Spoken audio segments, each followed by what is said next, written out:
right, I call the Board of Park Commissioners meeting to order. Grace, would you please read the roll? Alderperson Chandig Kunter. I'm here. Alderperson Tefnet Ledveda. Here. Alderperson Rosh. Here. Randy Soki is excused. Ryan Jennings. Here. Melissa Thiel Collar. Here. James Kneisel. Here. Madison DeClean. Here. And Connor Goodman. Here.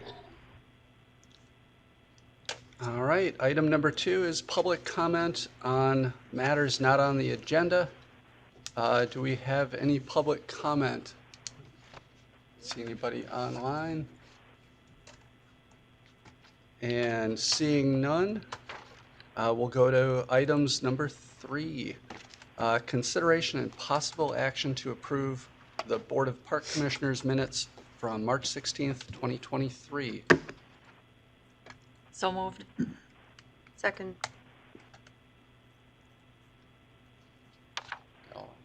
Who seconded? Oh, Shana. All right, consideration. So item number, You got to vote. any discussion? All those in favor, say aye. Aye. Any opposed? All right, ayes have it. Moving on to item 2, consideration and possible action to accept a $1,750 donation from Tweet Garot Mechanical for the June Beer Garden. I'll move to approve. I'll second. Excellent. Any discussion? And all those in favor? Aye. Aye. Any opposed? All right. Item number 3, consideration and possible action to approve flower bed and maintenance around the VFW monument. Make a Good motion idea. to approve. I'll second. And any discussion? I'll just say that's a fantastic idea. I love it. So, all those in favor? Aye. Aye. Any opposed? All right, item number 4, consideration and possible action to approve reconstruction of the preserve trail crossing on Lawrence Drive. I'll make a motion to approve. Second. All right, any discussion? Dean? Just really quickly, Marty, is this going to have to go back to Board of Public Works at all? Or is this fall within the parks? No, what is happening is with the DOT project, they need to have letters of support of all adjacent property owners. Okay. So what you're doing is, we are the property owner due to the preserve trail, so that's what the actual action item is support the project so that we can sign their letter. Would they mind throwing in some signage for us, like a new preserve sign? Yeah. I can ask. Okay. Don't hold your breath, probably. Any further discussion?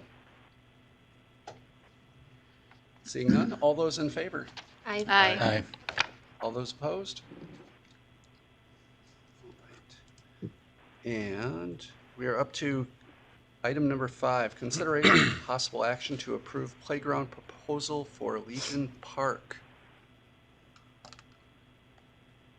Marty's pulling up the proposals. Any discussion off the cuff? So if you want, I can give you a summary here. We went out for proposals. Real quickly, the proposal's rather large document, but the general onus of the proposals is that we asked for commercial grade posts, 4-inch posts. We asked for inclusive features. So Voyager Park is considered an inclusive playground. Inclusive means that there is something for everybody and all abilities. It's not necessarily a ADA compliant. It's intended for all different types of disabilities and capabilities. We asked them to keep the playground between 2,500 and 3,000 square feet and to work with a budget of $65,000 or less. The reason it was $65,000 is we kind of have a calculation of how much we allocate towards the play equipment, how much we allocate towards port in place, how much the sidewalk, how much the drain tile, et cetera, et cetera. So with those proposals, we received 2. We had a number of companies contact us, said they were interested. However, their lead times are in the neighborhood of 40 weeks. So they would not, they were, I don't want to say they weren't interested, but due to when we would like the playground to go in this late summer, fall, they decided not to bid at all.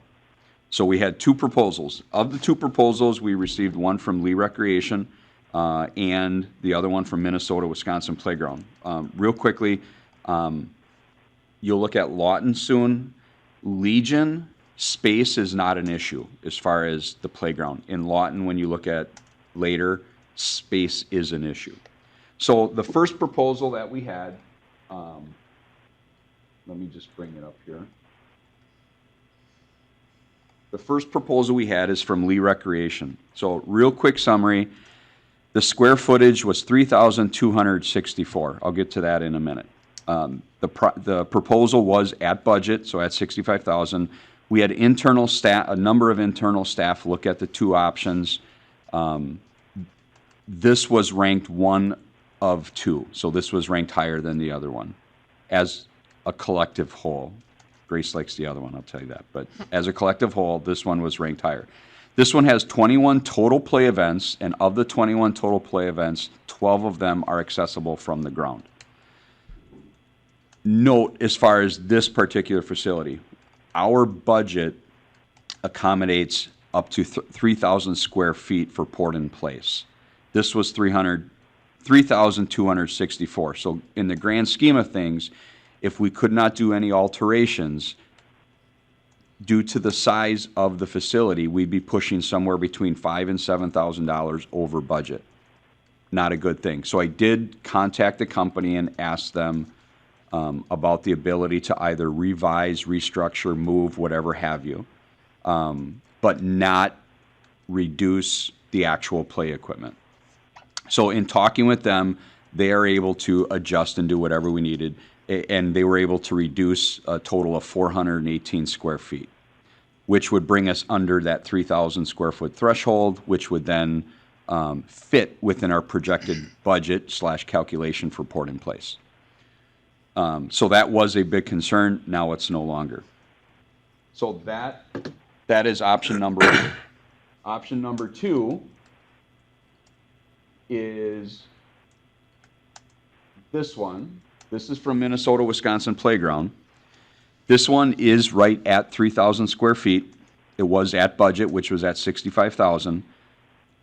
As you could understand, as you could decipher from my comment before, this was ranked 2 of the 2 options. This one has 16 total play events, and it has 6 events that are reachable from the ground. So that's your general summary. We did have comments when it comes to Legion. Hang on a second, where is it? We had what we tried to do is offer the ability for the community to give us input. So we put it out on social media and such. We allowed people to try to send us email or comments. We also allowed people to come in today at the office or come in an hour before this meeting. So no one came in prior to this meeting. We did have a family come in today. They talked about Lawton. There was a family that talked to Grace, so a husband and wife voted. They voted for one for Lee, one for Minnesota. I don't know if that helps you. That's perfect. So, but we did have that comment on Legion. So, if you're looking for a staff recommendation, I will, from the director's point of view, to me, it points towards the option from Lee Recreation. It's going to be within our budget due to getting it under 3,000 square feet. There's more play events, and there's more play events from the ground, which is helpful because I know there's maybe been a little bit of questions and concerns related to play events for accessibility purposes. So staff would, as far as myself and the director, I'd recommend that you go with the Lee Recreation option. However, this is the time where ultimately, it's your decision, and open it for whatever questions you might have, and we can go from there.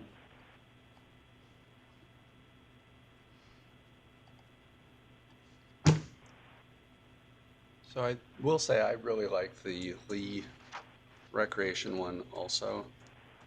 But I do like that swing that they have on the Minnesota playground equipment where you can have somebody facing the child. I thought that was super cool, but I don't know if that makes it hard to get the child in there or not. Are you like, you know, Voyager has one like that, does it? and it's really fun. It is. Yeah, that. We've got that a little seemed one. pretty It's cool. only for real, Yeah. I'd say Little. under 4, maybe 5 Oh, okay. years old could fit in it.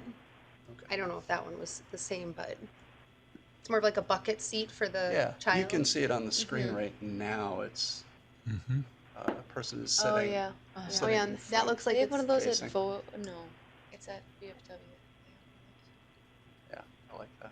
it's really fun. Yeah, so whereas Lee's option, and I can't sit here and tell you that Lee doesn't have that, but the RFP asked for a handicap accessible, one of 4 of them, a handicap accessible swing. So what you see there is a handicap accessible swing. Just so happens, I believe Minnesota's version allows an adult to sit along with the child. Mm-hmm. You said there's one at The- VFW? Yeah, there's one of those swings at VFW, I think, yeah. An adult version. Yeah. Yep. Because I remember, I was like, I remember fitting into it. I don't know if it was quite that small, but yeah.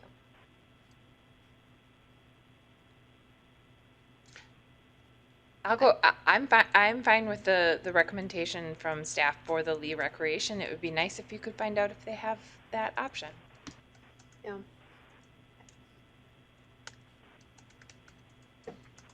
Agree. I like Lee. Do we also have to choose colors? No, what we would end up, Good. I could make a motion. typically, we would bring it back at next month's meeting. The dilemma that we're running into is that if we do in fact want to get this constructed in September, we need to order by May 3rd, which is the day after the council meeting. So what potentially would have to happen is we might have to do colors via either a special meeting or leave it to either staff or you give us, guidance here and then we work with, with them. The other option would be is to bring it back in May and then push back the construction of the playground probably about a month. Okay, do they have colors? I'm missing where the colors are for. No, there's not a color palette. For these guys, the other guys. Okay, I saw that Minnesota had one, so. Yeah. I don't believe they submitted a color palette. Lee Recreation did not. But there would be 2 other options shown in the Lawton. Well, you Just to see. those are other options, but there's a whole host of, different color schemes that you could go with. Is there any reason to or effort to make them consistent somehow throughout the city, or what have you guys done in the past? There's no reason for consistency if the intent would be to be similar parts. We're not going to be able to flip-flop parts. That's not going to be able to work. I don't know if there's a valid reason for consistency or not. Would you shy away from anything like that neon green, just because, it would kind of jump right out at you, or? To be honest with you, when it comes to colors for playgrounds, I think no matter what color you pick, it eventually grows on whoever goes there. I have literally seen just about every color playground you can think of.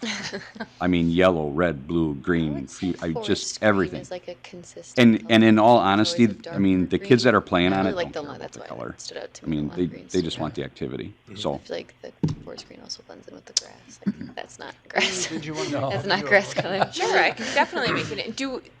Do you want us to have insight on? Because like for me to make the motion, I'd be fine with taking the city's recommendation or the staff recommendation for the color as well.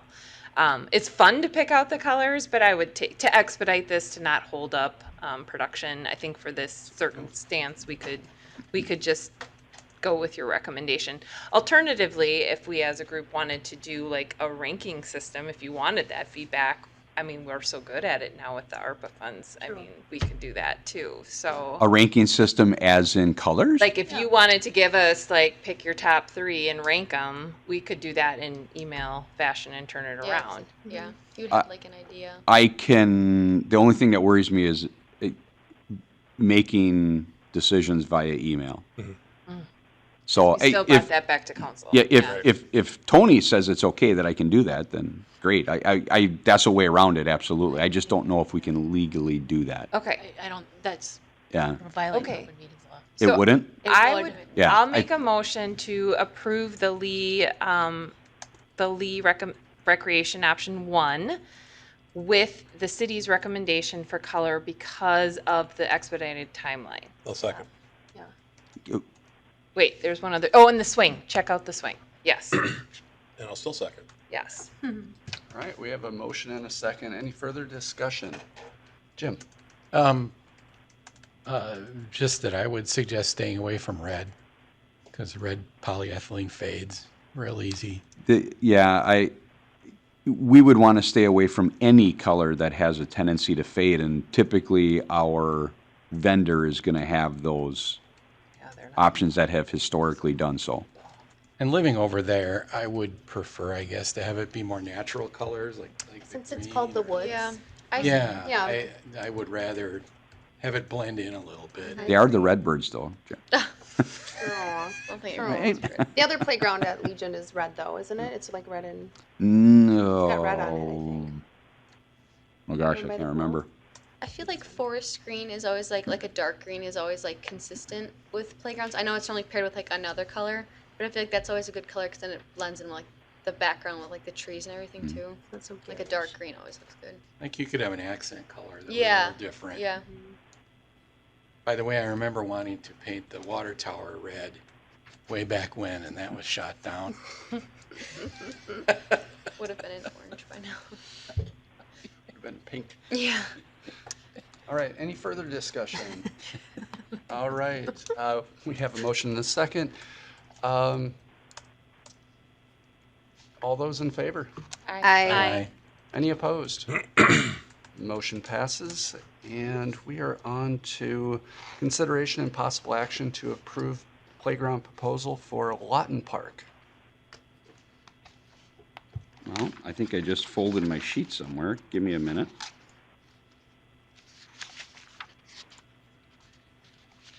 There we So go. on the Lee Recreation one, I noticed that we don't have a picture up yet, but I just noticed it kind of looks like a little trip hazard.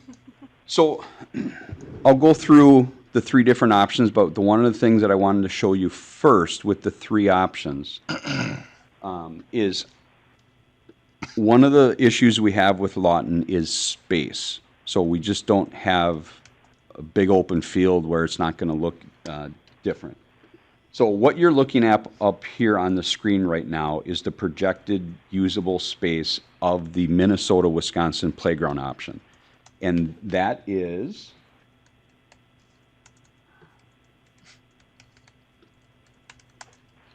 give me a minute. You know, bifocals will help. Now take the glasses off. It would. I'm not doing it either, so. Here we go. Okay. So I'll go through them one by one. So this is the option for Minnesota-Wisconsin Playground for Lawton Park. And then, as you can see this playground, this is how it lays out in the park.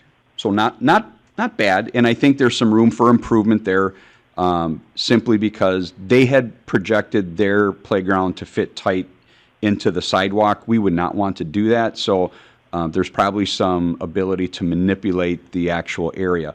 What you're looking at, and you'll see this with all of the outlines, what you're looking at is the interior line. That's the inside of the playground. This little area right here, the green line, that's the proposed sidewalk that would go around. So even though this particular playground is going to have engineered wood fiber, we still want to do a border for a couple of reasons. One, to keep the wood chips in. Two, if we ever do end up doing port in place at some point in time down the way, we then have the border. It also provides the accessibility in and out to the playground. So a couple things with Minnesota, Wisconsin, or let me start over. With our proposal for Lawton, a couple of the key things were, again, we were looking for commercial grade posts, 4 inches or more. We were asking for inclusive features. We were asking for 2,500 square feet or less. So whereas Legion was 3,000, this is 2,500 square feet or less. And the budget was $51,000 or less. So that's what we were asking for.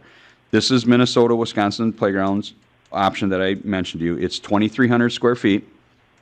It is within budget.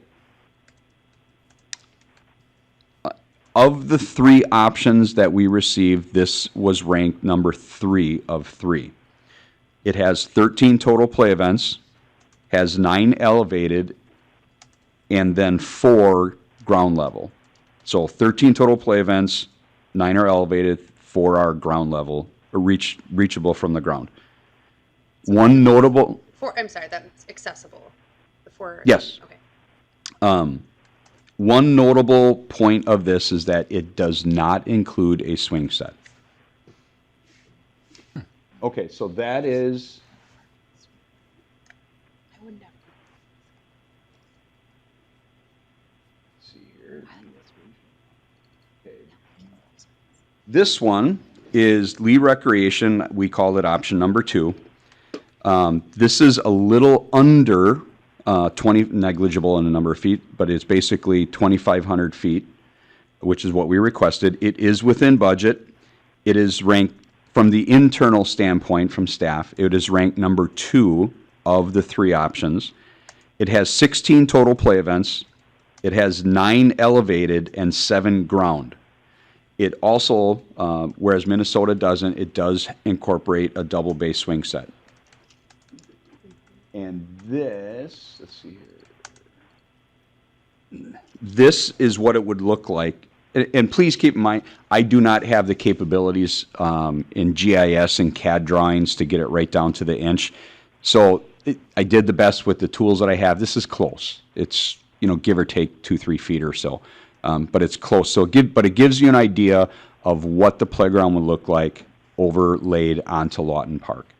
And if you kind of look here, you can kind of see the current playground right now. That, this is the outline of the wood chips right here. This right here is the swing set. And then here's the actual play structure. So that's what it would look like. No notable notes, if you will. The third option that we have is this one. We call this option number 1. It's a little bit over 3,000 square feet. It's within budget. It did receive the highest ranking, so it was ranked number 1 of the 3 options that we had. It has 20 total play events, 7 elevated, and 13 of them on the ground. And it also has a double base swing set. So a note about this one, if you look at how this lays out, the playground does consume quite a bit of the park property. And if you look over here, there's not much that we can do about it, but like right here is the actual fence of the neighboring property. We get very close. As you can see, like our sidewalk extends, underneath the trees that are shown here. We get very close to that fence. So From the staff perspective, I will tell you that as far as the biggest bang for your buck, as far as play value, there's no doubt I think this offers it. However, from the director's standpoint and consuming too much of green space and encroaching on property lines, as a director, I'd have some reservations about this particular option. As I mentioned, we offered people to come in and voice their opinion and such, and we did have a person come in that has actually, Grace talked to the lady, and unbeknownst to us, there's quite a few number of families that actually utilize that playground. So that was awesome to hear.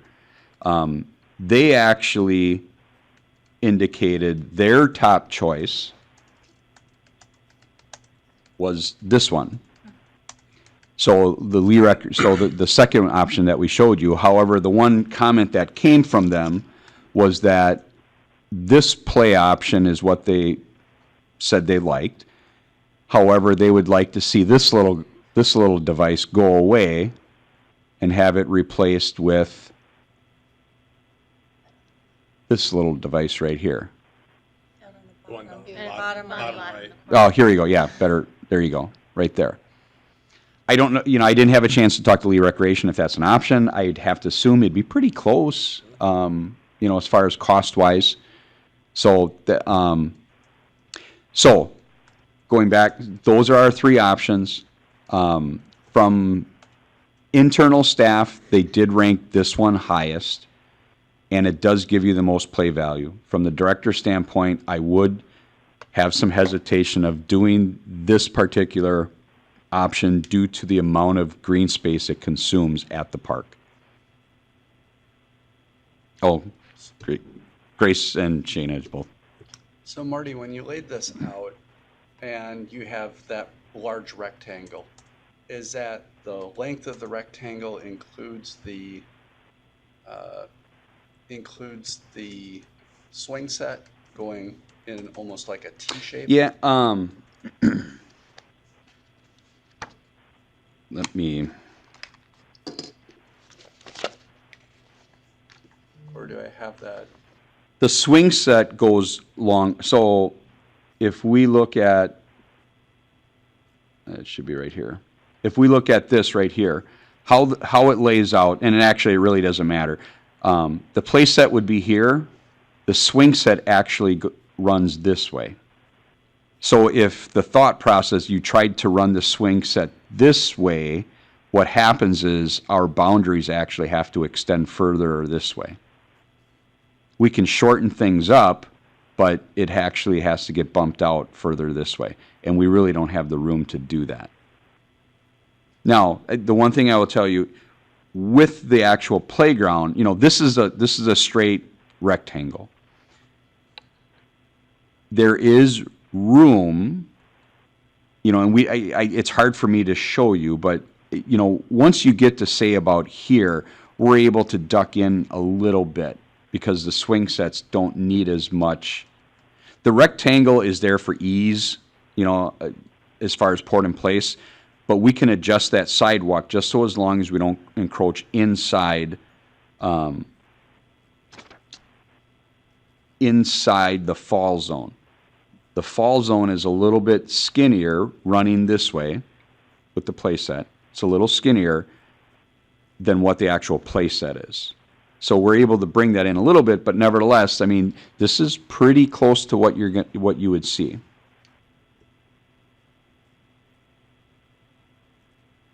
Randy? Ryan. Brian, why did I say Randy? Yes. I just had a question. So before with Legion, you asked them to rework to Yep. produce that, and there's no way that they can. So I didn't ask them to rework this because if you look at, in your packet, there is a 2D sketch. You can see that it can be reworked a little bit, but not significant.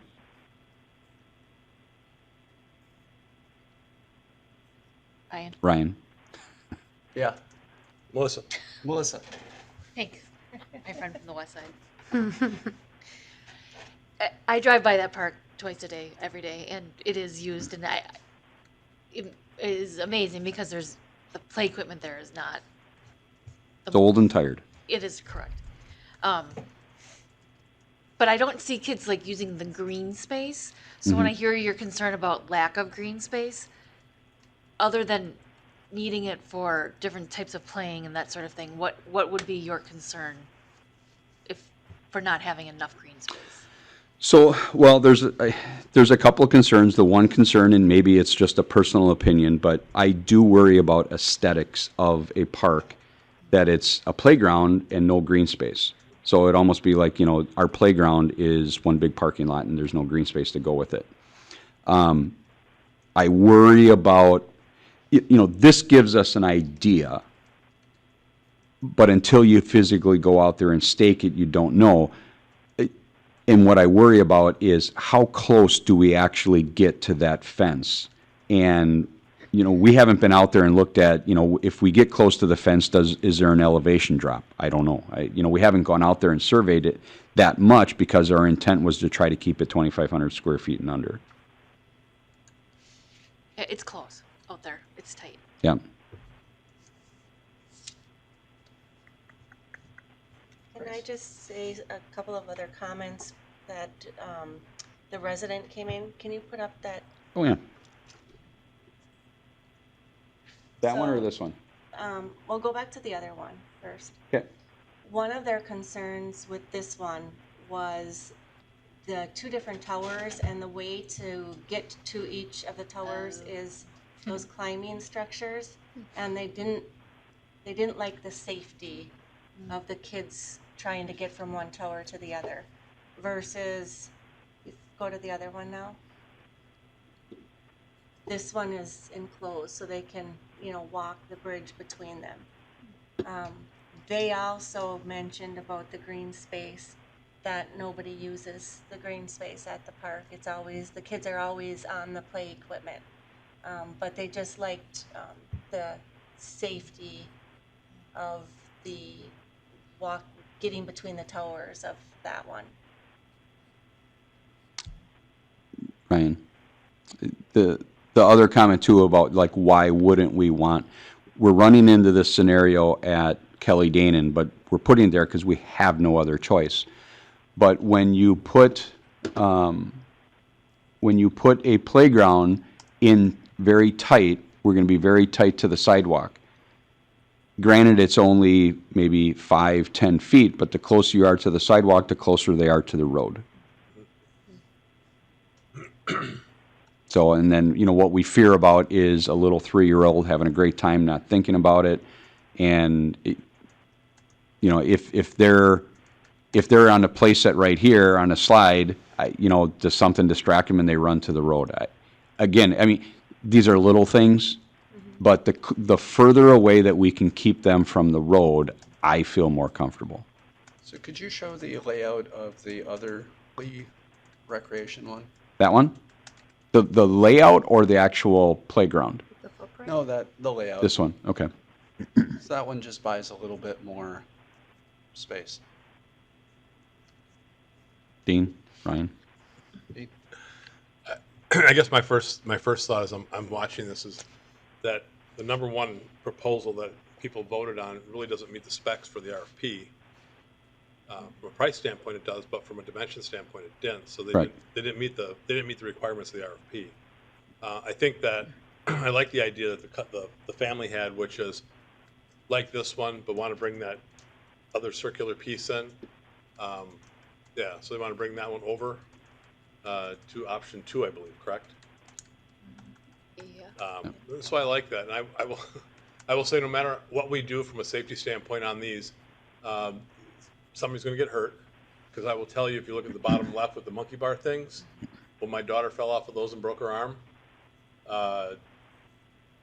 never would have seen it. She was giving her across those monkey bars as best she could, and just missed a grip and went down. So it doesn't matter how we do it. Unfortunately, somebody's probably going to get hurt, but we can do as much as we can to mitigate that. I actually like this one better, and without realizing the big size implications there. So So I do appreciate what the parents said about the safety side of it.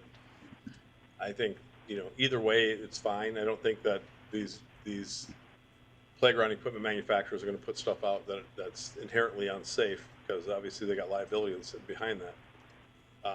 But I like this one, and I do like it more so because it fits the footprint better, and it actually met the requirements of the RFP. The one from Wisconsin, Minnesota, it was okay, but the first thing I noticed too, there's no swing set there, and it seemed more of a, we gotta try to throw as much stuff into a small space as possible, and I think they maybe restricted themselves when they were putting their project together, but I would say my choice is the option 2, and see if we can get that one apparatus moved off of number 1 onto number 2. Puke-inducing spinner. What's that? Puke-inducing. Yes, a puke-inducing spinner. We'd like to So have I that. believe that was a, I think it was like a wobble. that was a motion, though. Were you making a motion? C. Yes. Sorry. Do we have a second? I'll second. All right, so we have a motion and a second. Any further discussion? Is everybody clear on what we're voting on? Oh, and colors? You guys do whatever you want. Just don't let Marty be the primary color picker. I prefer. I will not be picking colors. And That you is, said that before, so that is well known in our office. I'm good with that. I Gracie, you're in did like charge. the colors of the last option the best for what it's worth. Those are really nice. And I had nothing to do with that. Orange and. But with your The motion, orange are and you green and including the- that other piece instead of? Yes. Yeah, to take that other piece from 1 to Okay. 2. I don't know if it's a wobbly back and forth or it's a spinny puke thing. Puke-inducing spinner. Yeah, puke. Well, this one for sure is that. I'm not sure what it's That one's called. at Voyager. I think they listed, but one looks like a There's a bucket, lot the of other one's those. like a cage. So Yeah, Yeah. we want. bucket spinner, trade the cage spinner for the bucket spinner. Yeah, we want the I'm sure you cage. can get more. But the children in the spin. cage, yes. It's all about Yeah. the momentum, guys. Gotta pick up some All right, speed on that. any further discussion? Jim? Yeah. That you're on it with. Marty, I'm just curious, on the history of this particular playground, is this like super unusually small space for a park and a playground? I know the one by well- the ball fields is gonna be pretty close, but. So there's a couple things I can speak to that. Some I can't. I mean, this park was here way before me, and the playground was here way before me. So I don't know the history behind it. What we found out recently is that it is used pretty significantly. It would be classified as a mini park. Mini parks are all different shapes, sizes, and you name it, and they're generally under an acre in size. So is it unique from the sense of a mini park? No. We have a number, Willems Park, which is just around the corner from the MSC. It's probably actually on a smaller footprint than what this is. Does it have a playground? Yep. Yeah. I mean, I've always driven by that thinking, gosh, that's close, and the kids are playing there. I mean, do you ever take into consideration today's standards and the traffic and everything, and whether there should even be a playground there? Yeah, actually, if you look at that location, and granted, if you could go back 50 years and do it differently, yeah, you would. But if you look at where that playground is and its service radius and minus substantial man-made barriers, and what I mean by that is, when I look at a man-made barrier as the railroad track, I look at a man-made barrier as Main Avenue.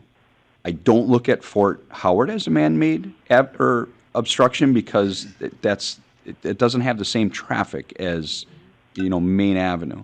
Okay. But that actually has a very substantial number of homes that are within walking distance Right. of it. I understand. I understand the need for And the it. apartment are right across the street, Yeah, yeah. there's a couple of units. It always just struck me as there's too much traffic and this is too small. Yeah, Maybe that's just in my head. there's no doubt there's traffic, but I don't think it's traffic like Main Avenue and something that would warrant an unsafe environment that's there. 15 years, I could answer that differently, but right now, I don't think so. And the city doesn't have other land right in that neighborhood. No. Like I said, if you could go back 50 years and do that subdivision over again, it would probably be done different. But like everything 50 years ago, what would happen is something would get developed and then there'd be a piece of land that nobody could do anything with. That was a park. So that's what happened, probably. Probably, yep. Sorry, I just have a random question for you. You were mentioning like a fence earlier. Yep. Is there like a garter fence outside of this? Or is it just go like wood chip sidewalk and then just like grass? It's got a fence there. So the fence that I'm referring to, you can't really see it very well here, but it's a wooden picket or a wooden secure privacy Okay. fence. Okay. And it is the property of this neighbor right here. So they put it in between their property and the park. But other than that, there is no other fencing. There's no fencing on the other three sides? Nope, Okay. nope. I was just wondering, like, little kids, if they were like to wander, just because it's near the street. Dean? So let's take a look at this like Wilson Park. Are the trees and the shrubs and the bushes here, is that on the city side of that? Because I've been in this area and it's like it's overgrown towards the house, but I don't know if that's Yeah, so ours or theirs. you are asking some great questions that I don't have the answer to because I'm not very familiar with this stretch. What I can tell you is the city is going to be taking a little bit of a look. So let me say something and then let me go back. If you were to look very closely at this aerial, here is the fence line right here. Right. The property line for the city of De Pere is right here. So they're a little bit, that's why I'm asking. that It's question. about 5 feet. So to answer the question about trees, they might be on the other side of the fence, but they could be property of the city. Yeah. But, we have to do some investigation there. We just had no clue, but as we were laying this out, we're like, well, that don't look right. So it's entirely possible maybe Google had a bad angle, whatever, but until you would actually do a property survey, you don't know for sure. So I do know this house, and I know that it's pretty overgrown around that side of the house. Okay. And I'm sure that was meant for privacy with the road, with Fort Howard and 6th there, because there's traffic that comes down there and shines into the side of their house. I'm guessing Sure. that's why it happened, but Makes sense. So you're saying the fence is on city property? potentially. According to the aerial photo that we have in our GIS system, But that might not be real accurate. yeah, I think there's accuracy. The only way to know for sure is to actually go out and do a survey. And that's what we want to do. But, there's some talk with legal department, talk with engineering, what's the cost of it? When can you do it? So there's some navigation we have to do with it. Interesting. Dean, what I will tell you, when that resident came in to vote, she said the tree is in the neighbor's yard. Okay. And it's a very, very large tree. Yeah. Well, there's some other Shrub right there? vegetation that's Okay. right there too, so. If indeed that's the neighbor's yard. All right, any further, Right. any further discussion? I just- Yep. Sorry, Marty, I didn't see in any of the three options. I just want to verify because my computer won't load. Is there any benches No, anywhere on? good question. We do Or not, like a we do not, we do not have any benches that were spec'd with it. However, we do have the ability to, in the future, put in benches. So we've shied away a little bit Okay. from our smaller playgrounds, and this is the reason why. We have a very successful memorial bench program. Okay. So when someone asks for a memorial bench, they ask, where can I put it? The cost of the bench Okay. gets, so this would be a place that we would just say, yeah, if you want a memorial bench, here's a potential place Use for a it. spot for it. Okay. Yeah. I was just curious because I'm just like, I don't know where the adults are going to go. But, okay, thank you. Memorial bench right next to a brand-new park. Well, Really good new place to playground. request one. Yeah. All right, end of discussion. All those in favor? Aye. Any opposed? Motion passes, and we are on to item number 7, consideration and possible action to approve grant application for the canoe and kayak launch to the NRDA. So we have two that are very similar to each other. So first one is to the NRDA. Marty? I can give you background if you want, but what we are trying to do In the budget, we propose putting in a canoe kayak launch. Right now, the thought is that we would put it at Voyager Park. Also in the budget, we propose that I believe 90% of the cost would come from grants. So NRDA has indicated this is a fundable project. The DNR with their recreational boating grant and other fingers of the stewardship fund, it's a potential grant, for such a project. So these are the applications we have to submit. We don't know if we're going to get them, but the only way to find out is to submit them. So prior to submitting, we need you to approve. Then it has to go to council for a resolution, and then we send it off and we cross our fingers. I'll make a motion to approve. I'll second. All right, we have a motion and a second. Any further discussion? Good question. Dean? Marty, are these grants things that you're finding, or are these things that are being found with the help of the service that we use? Most of the grants that we apply for, we have either known about or have been experienced with for the last 15, 20 years. Okay, thanks. Yeah. There are some new ones that have come from MSA, though. Okay. That's good to know. All right, all those in favor? Aye. Any opposed? Motion passes. And number 8, very similar, consideration and possible action to approve grant application for the canoe and kayak launch to the WDNR. I'll make a motion to approve. I will. And any discussion? Seeing none, all those in favor? Aye. Aye. Any opposed? All right, motion passes. And item number 9, consideration and possible action to approve Alkalinity system quote from Carrico Aquatics with an additional $860 from the pool referendum funding. So, Marty. So this one really, it is more of a formality. Our city administrator has already approved it. Try to give a long story, but make it short. Last year, this was something that our building maintenance supervisor asked that we put in the budget. We put it in the budget based on the estimate from Carrico Aquatics, who is our pool vendor.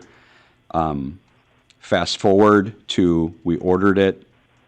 Now their price is higher. Unfortunately, it's a proprietary system, so it's not like we can go to Pool Works, or go to Home Depot and grab the part. It has to come from them because it has to connect to their system. So unfortunately, we were kind of hit with an additional $860. Not crazy, but nevertheless, it's higher than what we wanted.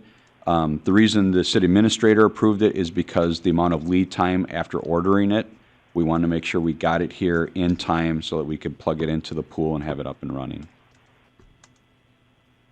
And the money would not be from unassigned reserves. It would be pool referendum.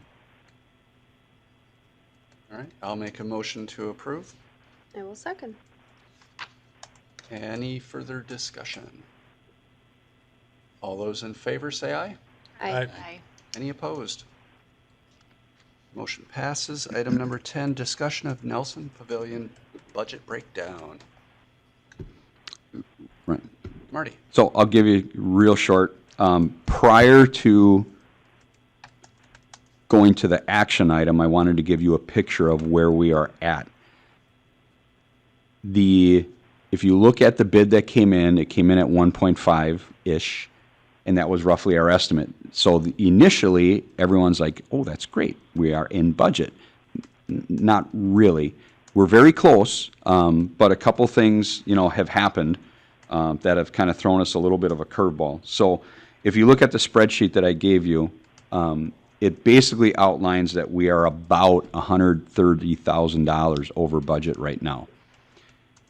That $130,000, of the 130, about 100 of it is a pure guess. We had requested soil testing quite a while ago. They finally got to it without holding up the bid process. We went through with the bid process without the soil test. Soil test finally came back and said the soils are bad. We don't know the remedy yet because we don't have the report yet. Report should be coming very soon. Preliminarily speaking, our consultant believes we're in the $50,000 to $75,000 range for remedy, which is why I said 100. Just because everything when it comes to cost, what I think it is, I might as well add 20% to it. So we're projecting about $100,000 fix when it comes to the soils. Now, when you look at the bid, as you get into the bid, there's 3 bids to it. There's the base bid, there's alternate 1 and alternate 2. Alternate 1, which you'll see, is going from concrete to pavement.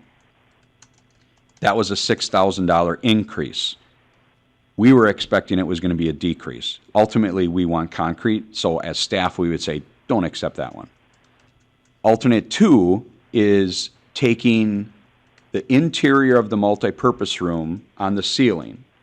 So if you can picture this, on the ceiling, we would have lineal metal clad that matches the exterior. If we change that to painted MDF board, we're saving ourselves about $17,000. We would recommend that you go with that. So that brings us down $17,000. The other items are things that have been left out of the actual bid, and either they could be planned for in the 2024 budget, or you could look at eliminating them, et cetera. But a number of them we left out for main reason is that it's cheaper for us to do it than it would be through the bid, as well as some of the stuff is related to our IT director that wanted control of it versus someone else. So we're about 131,000 projected over. That sounds bad. Okay, now the good news. We are talking with the contractor and our consultant about ways and methods we can reduce cost, with the intent that we would not change the integrity and use of the building. So, like, the intent would be is we don't want to go from a brick face to vinyl siding. You know, it would completely change the look. Although it's an option, at this point in time, we would not investigate what it would be going from, say, an 8-bathroom facility to a 4-bathroom facility. Sorry. So we're looking at ways of reducing cost, and they are working on that. The other part to this is the revenue side. So since this time, we actually received a $2,000 donation. I can tell you, I can't say the name, but there is a $50,000 donation that we are discussing with right now that we think has a pretty good chance. I can't promise you it, but we've been talking with them for quite a while, and they've expressed strong interest in a $50,000 donation. The mayor is working with someone right now for naming rights to the patio. Again, can't tell you that it will pan out, but you know, if it does, you know, we're golden. The other thing that I would also recommend too is to try to close that gap is that the park board look at dedicating the 2023 revenues from the beer garden towards this. So what is that dollar amount? Can't tell you because we haven't gone through it, but historically speaking, it would probably be in the neighborhood of $6,000 to $10,000. So again, everything we do helps close that gap. So I wanted to show you the big picture so that everyone understands when you vote yes or no for it, that, you know, we know the whole picture. So questions, concerns, comments, thoughts, ideas? Anything else? General question about the soil findings, that it is something that can be remedied? Yes. Okay, Yes. not derail. Yeah, long story short, I mean, there's multiple ways of doing it, but it's my understanding the easiest way of doing it is driving steel pilings down to rock, and then the building rests on the steel pilings.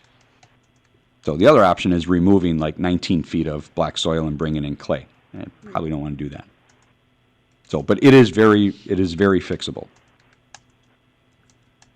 So a facility like this, Marty, we had the metal on the inside, which is, I would assume, pretty durable, probably not going to have to paint it. Any concerns over maintenance issues with sheetrock? You mean changing the metal lineal panels on the ceiling to paint it in?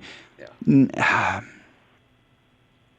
I don't, at some point in time, you probably have to paint it. but I mean, do I worry that it's a yearly maintenance issue? No. No.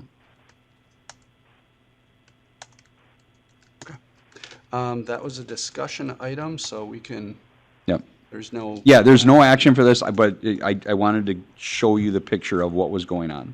All right, moving on. Can I ask another- Once this information is known, when do you think a shovel will go in the ground? Well, if you approve the bid, it will go to council on May 2nd, whatever that Tuesday is. From there, the contract has to be signed.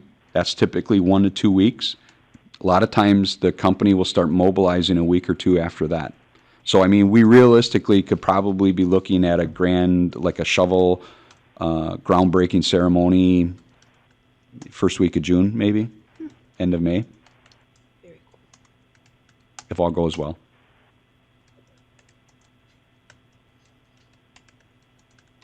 All right, seeing nothing further, we're going to move on to number 11.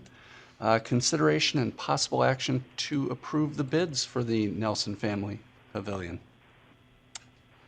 I will make a motion to approve the bid from IEI General Contractors with alternate number 2. I'll Does second. that sound right? Yeah. So that's rejecting alternate number 1 and accepting alternate number 2. Yes. We have a motion and a second. Any further discussion on the bids?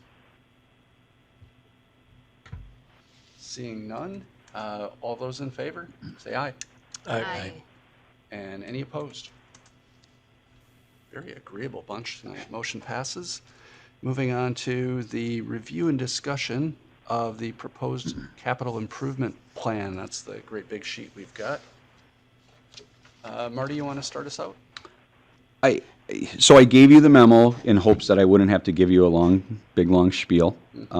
So generally speaking, the capital improvement plan, it's a 7-year plan the city does for the purposes of planning. This has nothing to do with assuring any of these projects are going to happen. It's a planning tool. It's a planning tool for the city as far as like bonding and future planning. It's a plan for each department to have a greater understanding of what's coming down the pipe and what they should be looking at. As you've heard me talk for the last 17 years, if you've been around for 17 years, my number 1 goal in the capital improvement plan is to take care of what we have first, and then incorporate any new stuff after that's been taken care of. So we've looked at it pretty in-depthly. We worked with our engineer department. The reason you have the sheet on your desk right now is that it's different from what's in your packet, because between the time you got your packet and now, our engineer department finally had a chance to take a look at our paving. So everything in there is the same with the exception of projects related to paving and crack filling. So those are different. We worked with our maintenance staff as far as what's needed with the pools, with our park buildings. We worked with our park staff as far as our equipment and how it ranks and how long we think it's going to last. We put a lot of time and energy into that, and then we tried to look at, at a improvement standpoint of new things. So we don't like void ourselves of new things, but again, they're lower on the priority pole, if you will, compared to taking care of what we got. So one question that I did have for the park board: for the last 10 years, we have had a shelter identified at Kiwanis and Lions Trailside. For 10 years, it hasn't gained any traction. Do you still want to continue with projects that haven't gained any traction, or do you want to cut ties with them? There's no harm in leaving it in there. But if there is no intention whatsoever of doing something, then I hate to give people false hope, because we have had people, it's come up with playgrounds a number of times. It says that in the capital plan, it says you're replacing this playground in 2024, and then it gets bumped for like 4 years, and then someone gets mad because it says, well, you were going to do it 4 years ago. Why didn't you do it? So, doesn't hurt to keep it in there, but if there is no intention whatsoever of doing it, then I'd maybe encourage us to take it out so that we don't give false hope to people that look at this.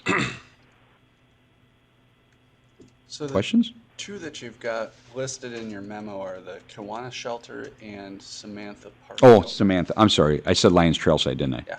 Sorry, Samantha.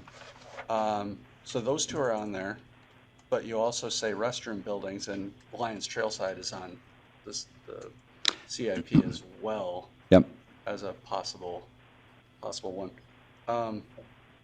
Have we ever considered, I mean, I looked at the Kiwanis Park. If you look on Google Maps, it has a soccer field there. Mhm. Not sure how often that gets used, but anytime you've got that many people,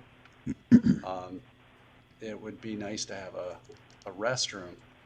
I'm wondering if we've ever considered using portables and using them as how often does that door swing, and doing door counts or something to understand the usage. We do have portables out there during the soccer season. We've never put a door counter on the portable, though. Can't say we've ever done that. I don't know if that's an option. Kiwanis, the other element to Kiwanis is we have a summer playground program, an actually rather successful summer playground program that's out there.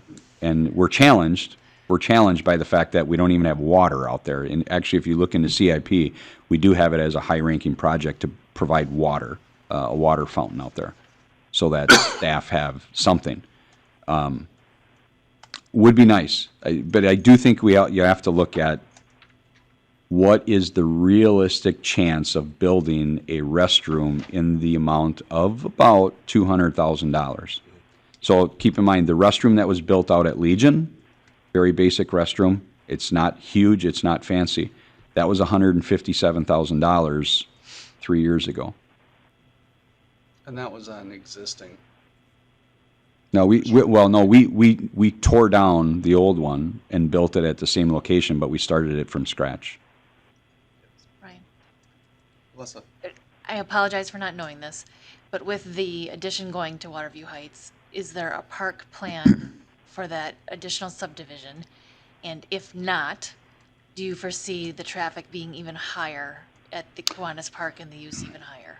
Great question. So if you look at the capital plan, we have money in there to do basic landscaping. Basic landscaping in the sense of making it flat, making it grass. Then the year after, we have about $200,000 in the budget to do general improvements. We do not have a master plan yet for that park. Now, it's not big enough. It's not big enough really to be a community-minded park. It's actually 3 acres in size. So Would the playground program for those additional streets be Kiwanis? great question. I guess I never thought about that, but that's entirely a possibility because of its location. That entirely could With go the there. sidewalks and Yeah. Now you are talking. By the time that would get built out, because the 2 streets aren't going in yet, because it's right behind my house. across the street from mine. You're probably looking at a minimum of 5 to 6 years before that would get built up back there. Oh, there's already a house going in and the roads aren't Correct. even done. Correct. But There's phases to that project. What was yeah, it? There's phases to that. I'm on planning Yep. commission. There's phases to that project. yeah. But they have talked about a park in the center of it, Yep. potentially. But that's kind of in the hands of the developers right now, a little bit. Yeah. Well, the park has been dedicated. Yeah. So that's been done, and we have a park there. We haven't done anything with it because it's not even close to being accessible yet. But it's not But- big enough for a park program, is that what No, you're it could saying? be. Yeah, yeah, yes, it could. Yes. So would it make more sense to take that $200,000 and allocate it for the bathroom and That Melissa, that is a great question, and all I could say at this point in time is I think we have the opportunity to sift through that when we start our comp plan. because we're going to start our comp plan pretty soon with MSA. Or, I'm sorry, Mead and Hunt. Mead and Hunt got the contract. That would be a great question for them, because those are things that they have to look at. So, but that's actually it's a great question. So, Marty, the one that I would look at on here as a possible maybe keep, maybe not keep, and we've had this discussion before, but the stumper, instead of replacing the stumper contract, and I know that we don't always want to contract those things out, but does it make sense to contract those things out versus replacing a stumper for $90,000 right now? I do think it makes sense to, if we can continue to get the price that we can get, I do think it makes a lot of sense to contract that out. I don't think our department, though, should be without a stumper. And that's where we're running into the problem, is that our stumper is old and tired. So when you say stumper, you're referring to stump grinder, just... Correct. Okay. Yes. Yeah. So could we possibly downsize a little bit and contract out? I mean, I think that's an option, but our maintenance staff has said it's got to go. Okay. So. All right, I've got a question. The number 34 watering van, is that the best vehicle for that purpose? No, it's horrible. I mean, not the old one, but replacing it with another van. So we would not replace it with another van. So the van, it's simply saying that we would be replacing it. With all of our vehicles, we go through a really, really in-depth analysis of the vehicles we have, vehicles that we're getting replacing, what they're being used for. Can we downsize? Can we go to hybrid? Our staff do a great job at looking at all this. We have a team that looks at it. The van, it was a hand-me-down from the old water utility. We took it because we hired, I believe, 4 extra seasonals over the span of 3-4 years because of all the work we were doing downtown with the plants and watering. And we needed something to put a water tank in, and that was only one of the few vehicles. So we are looking at replacing it, but not with a van. Okay, that's what I was Not with after. a I was like, it yeah. didn't seem like a good fit for a watering No, vehicle. no, not at all.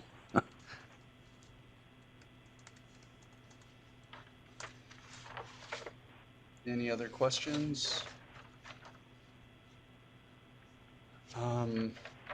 Back to the shelters, do we want to leave them on or do we want to remove them? I guess at this point, the shelters, I would probably, I would just leave them in for now. I don't think it hurts Leave to them in. have them on there for right now. Would agree. Because you're talking about building brand new buildings, so it's not you're trying to replace something. all right. Yeah, I would agree. All right. This was also review and discuss. I don't believe we have an action item on this one. So any further questions, discussion? All right, moving on to number 13, discussion and review of Legion Pool maintenance items. So I wanted to keep you informed on what's going on with Legion Pool. So you don't really have anything there, but I wanted to tell you what's going on because every year is a very interesting tale with Legion Pool. So the final thing that I'll tell you is that I think we're in good shape with Legion Pool. However, if you remember last year that we uncovered a leak in the baby pool, and we uncovered a leak, what we believe to be was the seam in the main pool. And we also had some wall repair that we needed done at Legion Pool. So our contractor came in, opened up the baby pool, found the leak, repaired it, and unfortunately the baby pool still did not hold pressure. They came in and fixed the wall at Legion Pool that had fallen off. They fixed it. However, they have warned us that it is very hollow behind it. So what does that mean? We're not 100% sure. other than that the wall is probably starting to deteriorate a bit. Going back to the baby pool, our staff, our building maintenance staff, who we have one now that is a master plumber, luckily with the cooperation of our water department, found the other leak. They found it, fixed it, repaired it, and tested it. Everything holds pressure. We have 2 holes in the concrete right now, but we found all the leaks and we have them fixed. As we were doing this, we went to test pressure for the main pool. If you remember last fall, I told you that we had a leak, but it held pressure, which means the pipes were good, the seam was bad. We went to put pressure in the big pool, it did not hold pressure. Indication there's a leak in the pipe somewhere. The pool was winterized like it was supposed to. Again, with the cooperation of our water department, we found the leak. Opened it up, found it there clear as day. Was able to fix the leak. They connected the pipes back together. It held pressure. So we believe we have found all the leaks in the pool, and now there's a bunch of holes in the pool. So anyone driving by might freak out. The seam still has to be repaired, so that we still have the issue with the seam that has to be fixed. And that contractor is should be coming in next week or the week after sometime. So what I can tell you is, I've been asked many times, how is this going to keep going? I don't know. I have no idea. Legion is a very old and tired pool. The best analogy that I can give you is someone can have a 20-year-old car with 200,000 miles on it. They give it an oil change every time. They change the brakes when they're supposed to. They give it a car wash when they're supposed to, but it's still going to break, and there's nothing you can do about it. And I think that's where we're at with Legion Pool. Guys do a very good job with the hand they've been dealt, but it's just going to break. And we'll do the best we can to keep finding them and keep fixing them. And when we're all said and done, we're going to go with a new theme for the bottom of the pool. It's going to look like a checkerboard. So we're just play checkers on the bottom of the pool. So that's your Legion pool maintenance update for the season. I do like the point that you made that you've got a master plumber on staff. I mean, that makes a huge difference, whether it's the pool or whether it's something else. That is probably something we haven't had the luxury of having Correct. before ever, or just in a long Ever. time. Ever. Yeah, we've never had a master plumber on And staff. that's huge for the city. Yes. There's so many things that 100%. person can do to save us money, and even being able to go out to the pool and find those things and fix them correctly. Yeah, we're very fortunate right now with the 3 guys that we have in maintenance, and love everyone to death. We have a master electrician. Yep. Another tough one to find. The second one, he's not necessarily a HVAC certified, if you will, but came from the HVAC world and knows a tremendous amount about the HVAC. And then now our third is a plumber. So we've got all 3 covered, and I think the city's in a good spot. Yeah, those are really tough spots. Yep. Tough spots to fill, so that's good.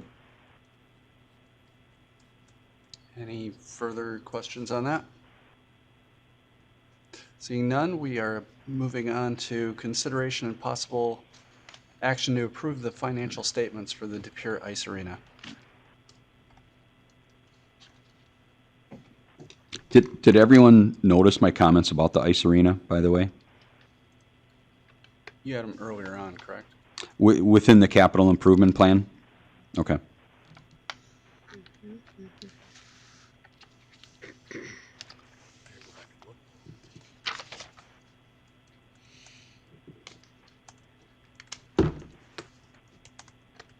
I mean, really, you don't, unless you have any questions, you can just simply accept the report and away you go.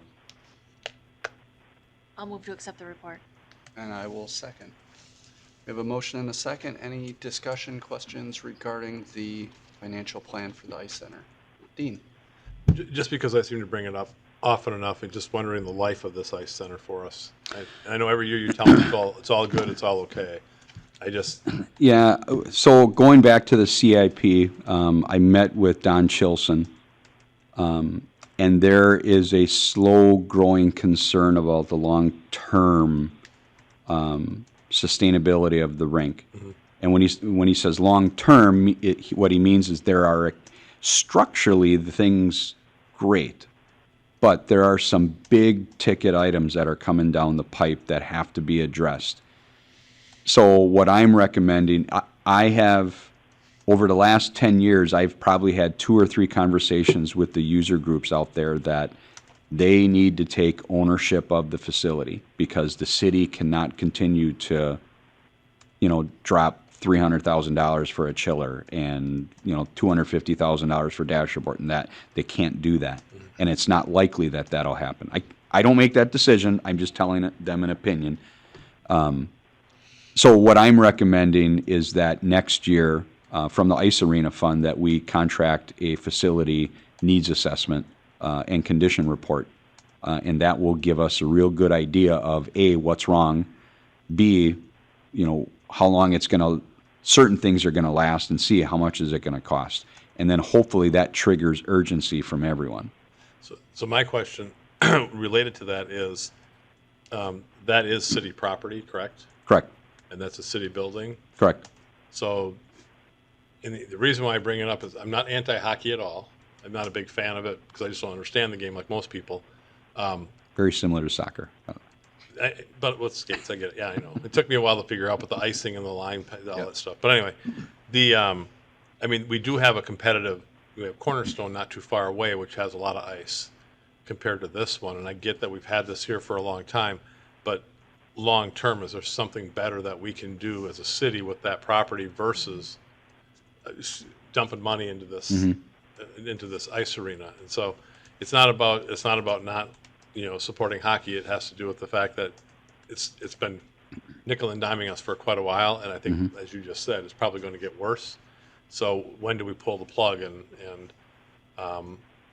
and to still support those organizations? I mean, Cornerstone's really not that far away from here. I mean, it's in the ballpark. So that's just my concern with this facility.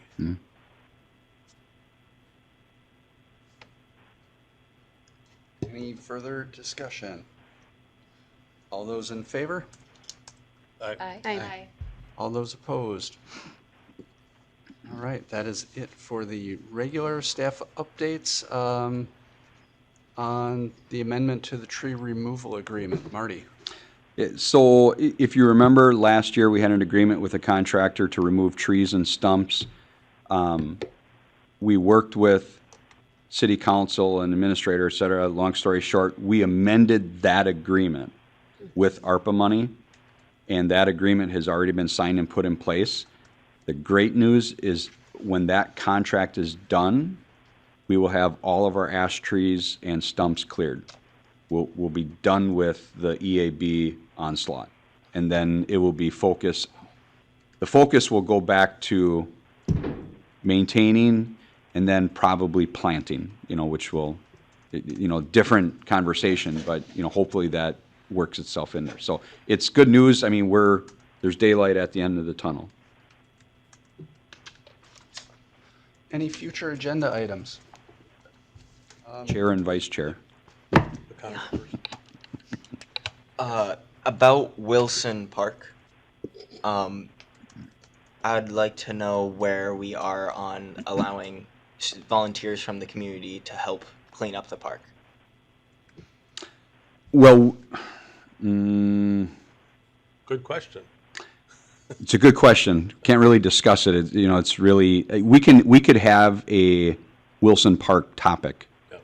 Yeah, we could certainly do that. There was some maintenance done there today, or yesterday. 'Cause If it was public comment period, I could tell you that our crew actually went out there yesterday to start working on the brush line. But it's Because not, There is not- no more brush. And line. because it's not public comment period, you can't tell us. correct. Oh. Okay, Yeah. so- But if I was, I'd tell you that. But we can probably get an update at the next La, la, park. la. Yeah. Right. just for the record, I discussed it with the leader of my NHS chapter, and she was very excited about this and was willing to set a date down and ask the general on So, anxiety. yeah, so why don't, at some point, why don't we talk about what the appropriate agenda item would be? Because that's awesome, but, you know, to try to word it right for the future agendas, there's probably some more information we got to figure out. For But sure. I'll be in touch. Excellent. Dean? So with some recent changes that were made to the noxious weeds and some of those ordinances at city council, wondering if the city could do a little survey around their park system and find areas that we could look for some more natural plantings that could be more of a bee supportive and even butterfly supportive type habitat. So, yes, that will be coming. Okay, Yes. It's actually, yes, it's in process. yeah. Yeah. It's a great agenda item, and it will be, we've already talked about it. Any further agenda items? Shayna? So do we have to put that on the agenda for the next meeting to look at possibly putting beer garden proceeds towards the Nelson? It wouldn't be a bad idea. Well, then I Yeah. suggest we do that.